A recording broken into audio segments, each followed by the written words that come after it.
He has to be very, very careful here. He does eat his Lotus. Interesting aspect, he goes back. Very, very low health. He wants to reclaim a little bit. And what's this? Suddenly, there's some Morphling. Oh, that's the enemy Morphling. He's coming for a surprise gank. That's not good. This could be really bad if he dies, especially to enemy carry. But there you go. Kites around and whoops. That's one of the better ways you could actually farm, isn't it? It's just the enemy carry comes to try and get a gank on you and you get a freebie. Hello everyone and welcome to a replay reading of an up-and-coming pro player. And you will know him as Satanic or Butterfly, he goes with both. He's basically a very young strapping lad and he is really making waves in the scene right now because he's very, very good. And in this game he's playing Gyrocopter. So let's go through this and we're gonna pretty much go through the biggest highlights in the game. It's a pretty fast game, he plays very, very aggressive. So let's just get straight into it, shall we? So to start off here, he plays with his team, and this is important because there's actually going to be an engagement that starts here. Now of note here is that if you play carry in this situation, actually any role in this situation, is that he plays against a Visage. Now if you played this patch, you'll know that Visage is very, very scary in the early stages. On top of that, usually with Bounty Hunter, you have a very, very free opening. So this is kind of scary, yet he still ups into play with his team. Big factor there. Of course, he is Gyro, one of the more aggressive heroes in the start of the game, but you can see on his positioning here that he does indeed want to play with his team. Of course, Doom and Magnus are down there, but he could be sitting up here on his top tower, but he's not. He's with the team. You can see bounties coming in here. He's getting some vision up there. And it's scary. It's very scary as Gyro here, again, because of Visage. Now, Visage team isn't going completely with him either. They're separating for different runes here. So we see him coming here. He wants to help his team with the rune.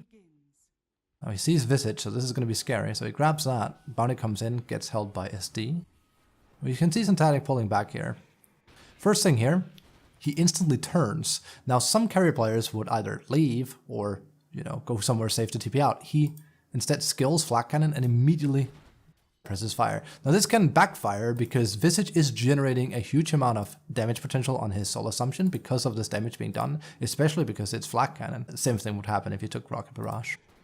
So this is kind of scary for SD. So he keeps pulling out here, and this could go very, very bad. But he hangs in there, and of course they are going to get the first blood on Bounty Hunter. Very, very close. But this kind of stuff is really, really cool to see them being this willing to fight. You can see he already has Regen Fairy to him.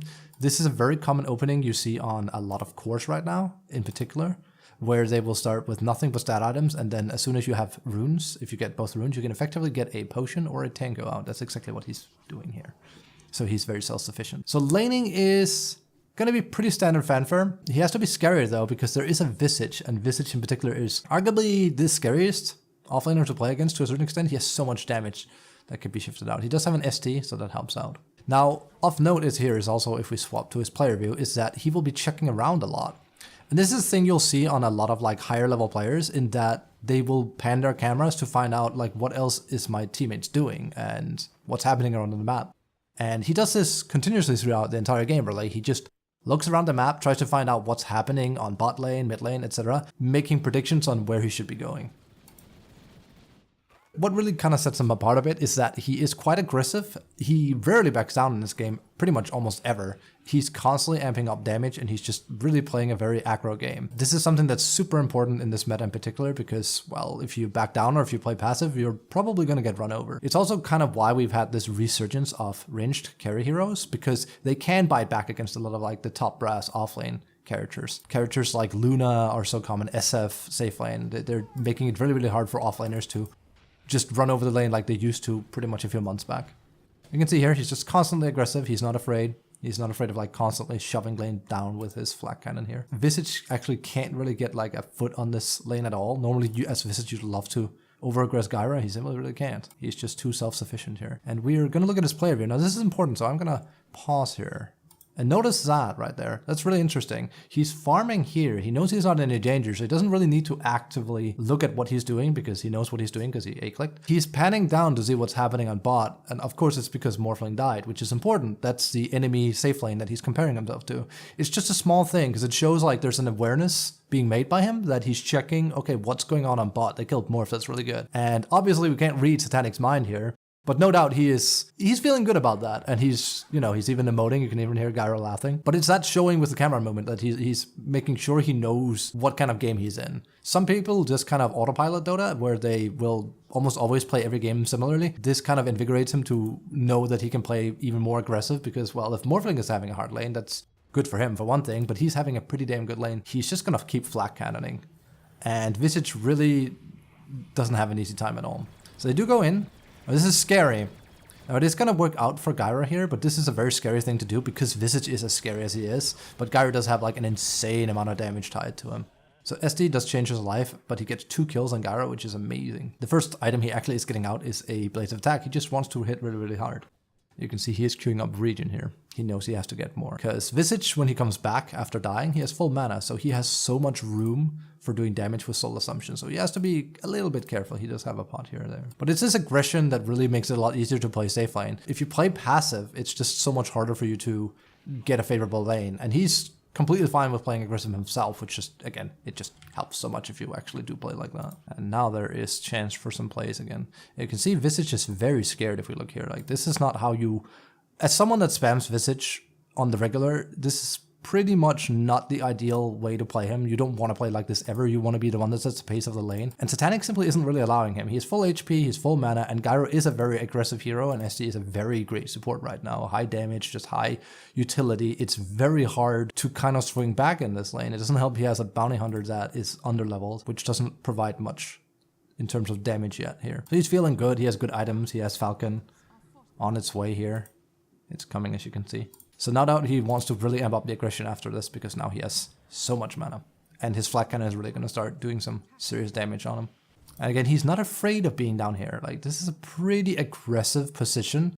His SD is relatively close, of course, but this is still a pretty aggressive position. He could eat a lot of damage if he's not careful, but he wants those last hits. You can see Visage is going to try and go in. But it is this willingness to play aggressive that's really cool, because he's making use out of, well, his health, really, to play aggressive. There's no reason for him to really sit back, as long as he doesn't die, of course, and he can survive this. I can see just how much damage Visage is actually able to pump out, and the only reason he isn't actually dead is because Infused Raindrops is holding up alive. It's just crazy how much damage Soul Assumption actually does to enemy safe laners when you play. SD gets a kill. Helps him really, really well. But it's not uncommon for carries, he's going to grab Lotus here, it's not uncommon for carries to, when they are feeling a bit afraid of standing down here, and of course you should be afraid because it's a very precarious position to be in, you could die here, that they just buck off into jungle here and it's not efficient at all, so he doesn't do that. Interesting thing here again being, notice how he pans his camera to his support, who is now shadow personing someone, which is a Rubik. It's that constant camera movement that's really, really interesting because it shows awareness on the carry player here, of Satanic, that he is keeping his head in the game. He's like finding out what's happening around on the map. It's really, really cool. Instead of just zoning out, hitting creeps, not really making any educated decisions. It's just, he's, for someone so young, he actually seems so able to kind of gather information in a very thorough manner. I quite like it. It's really interesting to see him play. Visage is here, SD is here, he really wants to play aggressive. He knows that Visage is underleveled. Before Visage is level 6, he's not that scary and he has no mana, so they just go in. Perfect setup, really. And Visage is obviously very, very dead here. He won't even be able to really swing out enough damage from Soul Assumption. And that's pretty much it. Now he's pretty much established complete lane dominance. The only worst part about this is that he's 0-5. Unfortunately enough, he's not a single one of those kills have actually been a kill in his way, so he could have had a lot more of a gold lead if he'd been a bit more lucky, I guess you could say. Again, interesting here is that we're about to see a really cool interaction here where Visage is going to come back on lane here. So Visage is going to play aggressive against Gyro. Gyro is a little bit low health here, Satanic. And here comes the Soul Assumption, and now he is done with his Raindrop, and this is a huge thing for Visage, because now Visage can do true damage, now that it's gone. He has to be very, very careful here. He does eat his Lotus. Interesting aspect, he goes back. Very, very low health. He wants to reclaim a little bit. And what's this? Suddenly, there's some Morphling. Oh, damn, that's the enemy Morphling. He's coming for a surprise gank. That's not good. This could be really bad if he dies, especially to enemy carry, but there you go. Kites around, and whoops! That's one of the better ways you could actually farm, isn't it? It's just the enemy carry comes to try and get a gank on you and you get a freebie. He comes back to lane here, immediately gets a pull. Worth noting, again, draws on the map, draws Pango, and of course we can't hear the team chat, we can't even see the team chat, but he'll be doing this a lot if you watch this kind of replay from him. His camera tells a lot of how he makes educated decisions around the map. And he draws a lot on the minimap to instruct, I would assume, of course, where he would like people to go. He will do this later in the game where he will show where he wants to push, etc. So it's probably asking Pango for a gank. So this is just a burst and this is a Chen, so this is quite scary. This is not a very nice position as a carry. He does have another raindrop as well. Gets one of the birds, huge. Takes even more damage. As you see, Chen is in here. This is very scary. And now comes Pango. This is definitely what he was asking for. So now he got what he wants. That's great. Now he can end up the aggression. You see, goes in on Visage, Chen is out of position, they're both gonna die. And there you have it. 2 more kills, and neither of them going to him, and we have a bounty as well. So now he has a really, really good time. He's 207. He's quite farmed, much like Doom. Again, if we go to the net worth, you can see him and Doom are at the top of the charts, especially when comparing to Morph. Again, he got a kill on Morph that was really, really important. And on top of that, there's also the fact that he was panning the camera down early to find out how Morph was doing, and Morph did get killed, so he knows he's ahead of Morph. This is the first time he really actually goes in and farms. He hasn't really been doing that a whole lot yet. He's been playing mostly aggressive. It's how he has so many assists. Of course, it is because enemy have been going up towards him to allow this to happen in the first place. If that wasn't the case, he would probably have been farming a lot more in jungle. So he goes in here. Looks kind of scary. Of course, this is a lot of heroes. Of course, SD just died. So this is a very, very scary position for him. But he goes in anyway because he sees Pango here. Utmost faith is in teammates. And this can go very, very wrong. And he goes in. Doom is coming in to help as well. They go for Visage. Bounty is here. But what you'll see continuously here, which is getting fairly obvious, is every time there's something happening and he can go there, he almost certainly will. He has 10 combined kills on him. What we'll see here in a moment is that he will be in trouble here. So he'll go up and farm here, and Bounty sees him. Now, this is a very, very scary situation, and he doesn't really have any knowledge because he has no wards, he has no sentries, he has no idea of what's really actually going on. So he has no idea of knowing that Bounty is coming in. So this is kind of a death sentence, essentially, and he's half HP on top of that because he doesn't really have any form of lifesteal built in on him yet. As we can see here, Bounty tracks him, Bounty hits him, and that's the second time Morph has made the move towards him, and this time it's gonna pay off. So there we have the first death of the game. It did come from them consistently trying to play top, and it took Morphling killing him, but that's still a good swing for the enemy team. So again, he immediately ports out. Now, he immediately goes back to laning. A lot of the time after people die on carries, they could be scared of laning, and they will head into jungle. Again, he will pretty much never do this. He'll almost immediately go to laning. What's even more fascinating here is that he knows the level difference he has on Visage. So now look what happens here. He goes for Visage here. It doesn't look like much in the beginning. He's just farming creeps, but then he keeps chasing Visage. And he keeps chasing Visage, and he wants his kill. Now he's lowered him quite a bit. And that was intentional, because he really, really wants it. He knows SD is here. This is very, very intentional. Now he could have gone up here and farmed safely, but he wants this kill. And he knows where his allies are. So he actually baits Visage here, and this is scary as Visage, that you drop birds here, because he stands the risk of losing them. And they're worth a lot, so he's even willing to ult for them. As you can see, Visage doesn't want his birds to die, so he tries to stay there. And then his birds and him die, and it's just terrible. And that's the thing, he's conditioning Visage instead of just falling back and farming. He's putting the pressure on. He's not backing off. He's not allowing Visage in. Visage was standing up here, which was way too aggressive, and instead of just allowing him to get free XP, he just one-ups him and kills him with SD. It's good stuff. It's good stuff.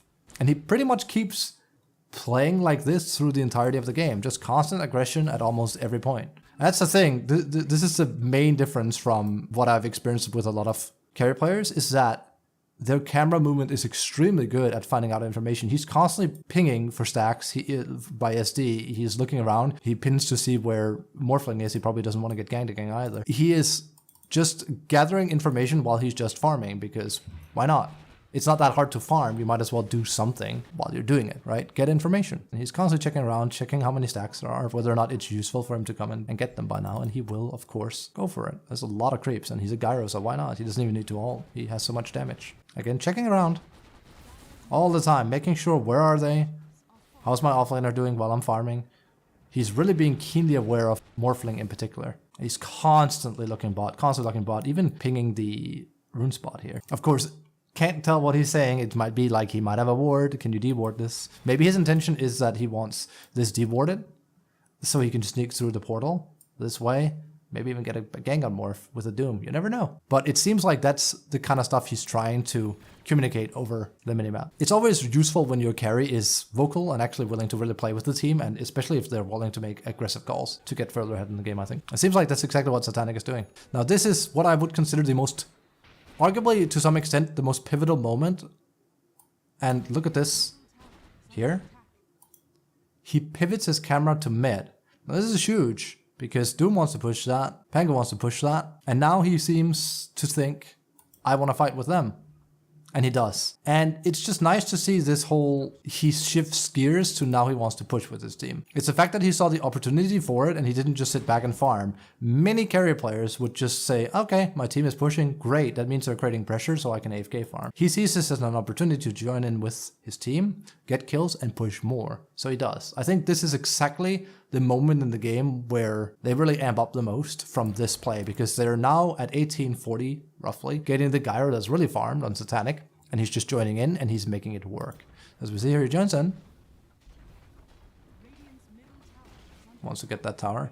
Another thing is also the amount of pressure that gives as the enemy morphling. You don't want to see Gyro being this fat helping his team, because again, that's the main carry that you're competing against. This is terrifying. One thing is if you fight without Gyro being there, but if Gyro is there, that's even worse. And you can see how his position has completely changed now. It might have sounded like I was kind of making too much of a thing about this, but no, this is the first time he's effectively really crossed the river for good and gone on the enemy side. Like I said, this is the pivotal change. He's now playing aggressively on enemy side of the map.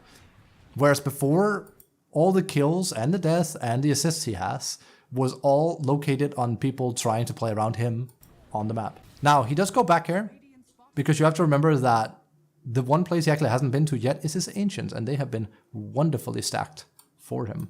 And he's a Gyro, so he really, really wants those because he can farm them really, really fast. So far we have a Gyro player, a carry player, that has been part of a lot of kills, done a lot in the game really, and just had a high amount of impact. And he does have Vampire Fangs, so it helps him a bit. He doesn't even need to really buy his Morbid Mask. Now, it does seem like he kind of wants his Satanic before he really amps up more. They are really, really far ahead. Interesting bit here being, while he's farming, and you can't really see this on the map if you've been paying attention to the minimap, enemy is actually doing Roche. And they have no idea of this. And that's the one place Satanic hasn't moved his camera. He hasn't actually checked if anything is going on in Roche pit. He did have a Doom that died here, but other than that, he has no idea of this. Now, that's the one thing that's very scary, is that he's ahead, but with an enemy carry, especially a Morphling getting an Aegis like that, that is very, very bad. And that's exactly what's going to happen. Just like that. So now we have a game on our hand. This was looking like it was going to be a one-sided match fest, and granted, they're still ahead, but them getting an Aegis like that is not a good thing. So what does he do? He does instantly join a team fight. Instantly. Even after they get Aegis, he's in there. So he arrives. Again, 21-30. Keeps going. It's going to help with Visage here. Dies really, really quickly, and he has so much damage. And if we check down here, it's fading a little bit. But very cool thing, I mentioned this earlier. Notice how there's a pink line here. That's, of course, Satanic that's drawing at. He's the one that's telling his team, let's push this wave. Now, in my optics, most commonly, you see either supports or the offlaner being the one doing this kind of stuff. Supports will say, let's smoke into the enemy jungle, or offlaners will be like, I have my ultimate, let's play around me and then smoke in X direction, right? This is him asking for this. That's cool. It's very, very nice to have a carry that is, again, aggressive, but also willing to make calls like this. Especially aggressive calls. I think most people can agree that they would much prefer to play around an aggressive active carry than one that would rather sit here and kind of AFK farm these camps in this game. Now they do have to be careful, of course, because there is that Aegis on Morph, so Morph has that as an advantage, and that's a big advantage to have as Morph. So they are playing it a bit scary. Let me see here, take the tower. Very important camera pan here. He's checking for Doom. He's checking how far they're pushing because he knows he's effectively getting split pushed here. So he's making sure that the play he's doing here isn't inefficient. Cool here, coming on. He sees Doom. Again, checks while he doesn't need to do anything else. Keeps pushing. He's making sure he knows exactly with Doom, and he even gives him a bit of a BM tip. You know, just a bit of banter, you know. Doesn't matter what MMR you're at. It doesn't really matter. You're gonna have people doing that. And again, if you didn't know, Satanic is a new up-and-coming kid. He's, I believe at the time of this video, he's 17 years old. He's probably a bit of a rowdy character to play with in pubs. I would imagine as much. I can't say I've had the pleasure of playing with him. He could probably be a little bit teasing or maybe annoying. Again, this is why it's so sad that we can't see what's being said in a Dota team chat. It would be interesting to get a better in-depth read of exactly what's happening in this game as far as are people really being toxic or what's going on here. Let's see here, he's here with Magnus. He's got to be careful. That's a DD Rubik. Rubik is starting to be very scared. And we have a huge whiff by Magnus, which is made even worse by the fact that Rubik indeed steals reverse polarity. And again, this is a Rubik with a dig on 4, so he is very, very scary. That's a huge whiff by Magnus. And his ST dies down there. That's 3 people that on his team. Doom just died. So effectively within roughly, what's that, about a minute, 4 people on his team, including Pango as well, have died on his team. Now this is another, what I would consider a pivotal moment in this game, because this is a very common scenario in any game you play, and this isn't just, this is Herald, Crusader, Divine, Immortal, Immortal Numbered. As a carry, this is no doubt tilting, because you have a lot of farm, and now everyone died. And the main thing that's going to happen now is that you're probably going to feel pressure. Now, some people handle pressure better than others, and also something to do with age and whatnot. If you're a bit on the older side, you might be better at handling pressure than younger players are. This kid is 17, so he's probably starting to feel the heat under the collar a little bit because everyone just died. Like, this is not a nice feeling. His entire team just died. Morphling has an Aegis. It's getting a little bit scary. There's some comeback potential there, isn't there? So he is going to connect with his team here shortly. And that's kind of what they have to do as a team as well. After all these mistakes that's been happening very rapidly, you can see how the score is slowly coming back towards Radiant favored. They kind of have to regroup and play as 5. It's not exactly uncommon in pub games that the team just kind of breaks down. Maybe they get mad at him, maybe he gets mad at them and stops playing. If you start doing that, the game is over. A Morphling with an Aegis like that is going to completely take over the game. We're talking a mistake like that happens one more time and the game is not probably just dead even, but it's in Radiant's favor at that point. So that if you really want to throw a game, that's a good way to go about it. Maybe tensions are high, but he does connect with his team. Now this one is scary because enemy team has regrouped as well and they are pushing. And if we look at Bounty, he's up here. So he's giving vital intelligence to tell where Dire team is at. And he is letting them know whether they can push or not. This is a very, very scary time as Gyro because preferably you just want to really run down towers. And he can't because it's easy to tell who's going to push faster between a Visage Chen and a Morphling and their team. So they all port back. And this is very, very important fight. He ports in. Let's see here. Immediately revs up the gun and gets Morphling. So that's the Aegis dead, and that's good. Now Visage falls very, very quickly. He's not very, very scary. And Morphling gets immediately stunned, doomed, and dead again. Now that's huge. And I mentioned that he probably was feeling a bit hot under the collar a few moments ago. That feels so good. Morphling just died like that with an Aegis, just as if it was nothing. That's exactly what you needed to kind of get some steam off of that game. Rubik gets an RP. He did steal that earlier. That's a very, very scary Rubik. We're going to see a very dead Magnus here. Bam. That's just Dagon on Rubik doing all the business right there. Just so much damage. Rubik is obviously going to die. So now he heads for two towers. He wants to make the most of this. And this makes sense as well. He knows that Morphling is dead. Rubik is dead for 50 seconds as well. And he's kind of a scary character in this game. So he goes for all the tier 2s. His team gets Bounty meanwhile. Now, this is a bit, I would argue, preemptive. It's a cool idea. And I think it's good if they can force it. But there is no Magnus with them currently. Now, Magnus does have RP. But what matters is that he's not here. Because he died, sadly, to Rubik blasting his behind off the screen effectively. But he does go up here. It's very, very scary for him to do that. We see here, and Morphling is ready for him. Super scary. Visage here, Morph here. Chen coming in. And Visage birds are keeping him stunned. SD to the rescue. Very, very important. So important. Goes in, gets Satanic off. And he's out. This could have gone horribly wrong. And I would actually argue this was a mistake on his part. He was a bit too gung-ho to push here, and he almost paid the consequences of that. If SD hadn't been quick on the fingers, he would have died, and that would have been, well, seriously bad. He does have buyback, of course, but still, that's a death you don't want, especially because you just had Morphling die like it was nothing up there. He does get out, though. Here's the thing, though, because this was arguably a mistake on his part, being a bit too gung-ho for this. Doom is going to have to pay the consequences of that, because, someone has to pay after a mistake like that. Let's see, they're going in for Doom, and he does die. I'd argue that was the first real mistake really made by him. He wanted to push a little bit too soon there. It was a little bit too aggro, and without a BKB, it's hard to do stuff like that. Now he's on the bot lane.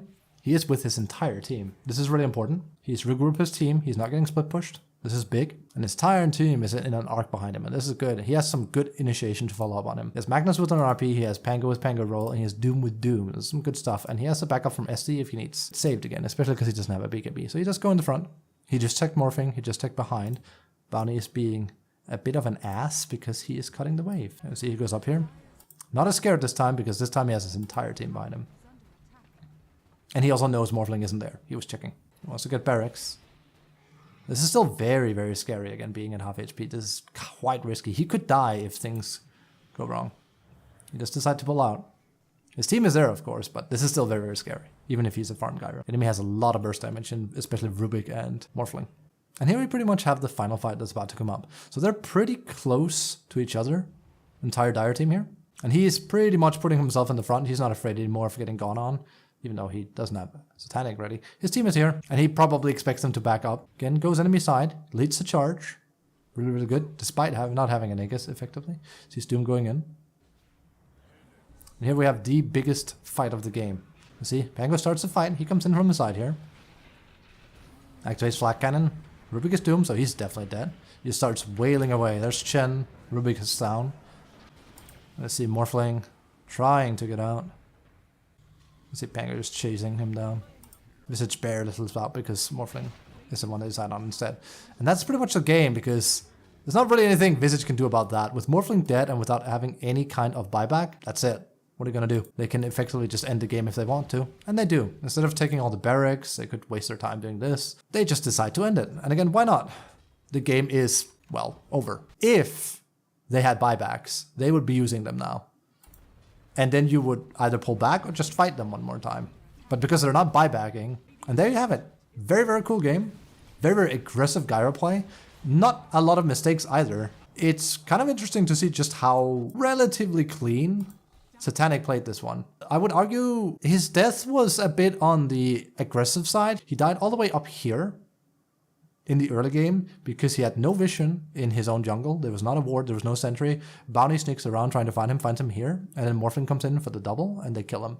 And that was bad, but he has to farm and he ends up paying the price. And that is the only death he accumulated throughout the entirety of the game. His camera movement is honestly phenomenal, and it's cool to see that he clearly is trying to direct his team in a lot of fashion. We see throughout the entire game that he is drawing lines, he's pinging cream camps, he's pinging even ward spots and stuff. He's definitely a very vocal player when he's playing. So thank you guys for watching. Hope you enjoyed the match. That's Satanic for you. Good player. We will have to look up for what he does in the future.